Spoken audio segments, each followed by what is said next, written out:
2008 চনৰ পৰাই আজি তাৰিখলৈকে 17 বছৰলৈকে আমি গাঁও উন্নয়নৰ যিখিনি কাম পঞ্চায়ত গ্ৰাম উন্নয়ন বিভাগৰ যিখিনি কাম MGNREGA PMAYG বা নেশ্যনেল ছ'চিয়েল এছিষ্টেন্ট প্ৰগ্ৰামৰ যিখিনি বৃদ্ধ পেঞ্চন বিধৱা পেঞ্চন বিকলাংগ পেঞ্চন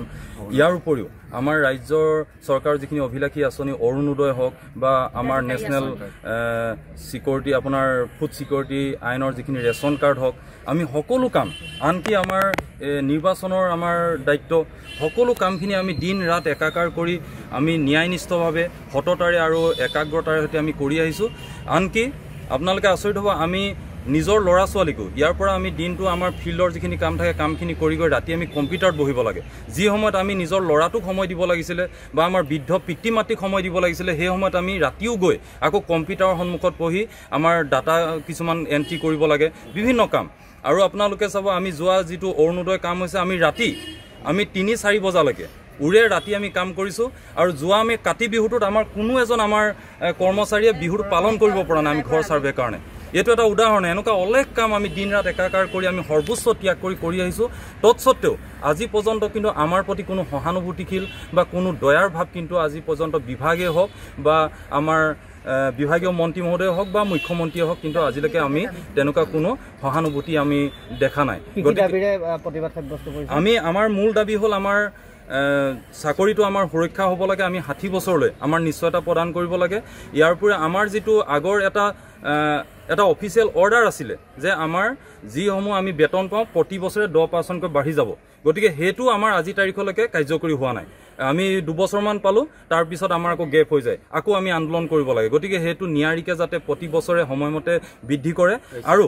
বৰ্তমান যি আমাৰ মূল্য বৃদ্ধি বা বিভিন্ন বয় বস্তুৰ দাম বৃদ্ধিৰ পৰিপ্ৰেক্ষিতত আমি আমাৰ যিটো ন্যূনতম আমাৰ বেতন সেই বেতনে আমি ঘৰখন চলোৱাত সম্পূৰ্ণৰূপে আমি অসমৰ্থ হৈছোঁ গতিকে আমি কৈছোঁ যে আমি যি বেতন পাই আছোঁ তাৰ লগত এককালীনভাৱে 30,000 টকা এটা যোগ কৰি আমাক বেতনটো বৃদ্ধি কৰি আমি যাতে কামৰ আমি বেতনৰ যাতে আমি ভোগ কৰিব পাৰোঁ তাৰ বাবে অনুৰোধ জনাইছোঁ আৰু ইয়াৰ উপৰিও আমাৰ HR যিখন পলিচি HR পলিচিখন সম্পূৰ্ণৰূপে কেৱল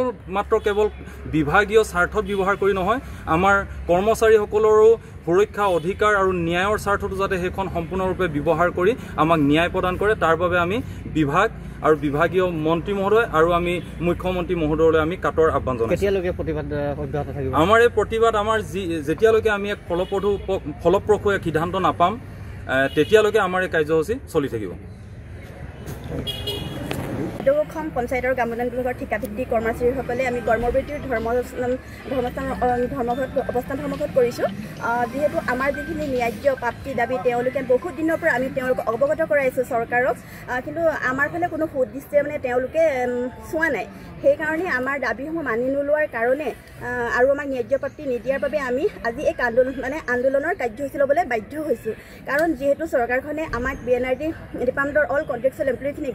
চৰকাৰী বিভাগৰ কৰ্মচাৰীসকলে যেনেদৰে কাম কৰে তাতকৈ আমাক অধিক কাম কৰায় কাৰণ আমি অৰুণোদয় কৰিব লাগে জিঅ'টেক কৰিব লাগে ইলেকশ্যন ডিউটিৰ কাম কৰিব লাগে মানে এইটো যে সকলো ধৰণৰ কাম আমি মহিলা পুৰুষ উভয়ে মিলি ৰেচন কাৰ্ডৰ অৰুণোদয় সকলো ইলেকশ্যন ডিউটি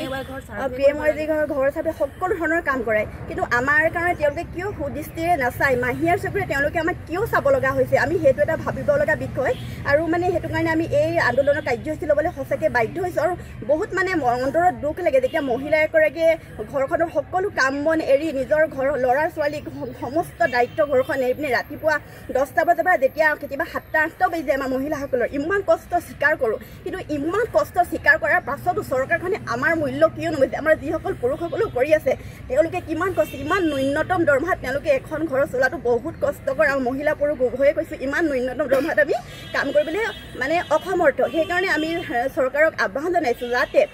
আমাৰ যোনটো এতিয়া আমাক দৰমহা দি আছে তাৰ উপৰিও 30,000 টকাৰ বৃদ্ধি কৰি আমাক মানে সমকামৰ মৰ্যাদা দিয়ক তাৰ উপৰি HR পলিচিও আমাক প্ৰদান কৰক তেতিয়া আমি বহুতখিনি 60 বছৰ জব কেৰেণ্টিটো দিয়ক তেতিয়া মানে আমি অলপ হ'লেও নিজৰ ঘৰখনক যিহেতু আমি ঘৰখনকো চাব লাগিব চৰকাৰৰ ইয়াত আমি কাম কৰিবলৈ আহিছোঁ এতিয়া অকল আমাক নিজক চালে নহ'ব আমি ঘৰখনক পৰিয়ালটোক চাব লাগিব আমি সেইটো কাৰণেই নিজৰ গোটেই শ্ৰমদান কৰিছোঁ কষ্ট স্বীকাৰ কৰিছোঁ সেইকাৰণে আমাৰ কষ্টৰ মূল যাতে চৰকাৰখনে আমাৰ PNRD মিনিষ্টাৰ ৰঞ্জিত দাস ডাঙৰীয়াক অনুৰোধ জনাইছোঁ লগতে CM ছাৰলৈ আমাৰ মানে কৰজোৰে বিনম্ৰ অনুৰোধ যাতে আমাক মাহিয়াৰ দৃষ্টিৰে নেচাই সম্পূৰ্ণ ভাল দৃষ্টিৰে চাই পিনি আমাৰ দাবীখিনি যাতে তেওঁ মানি লয় এয়াই যিকোনো খবৰৰ বাবে যোগাযোগ কৰক 7099017330 লগতে 7099017110 নম্বৰত।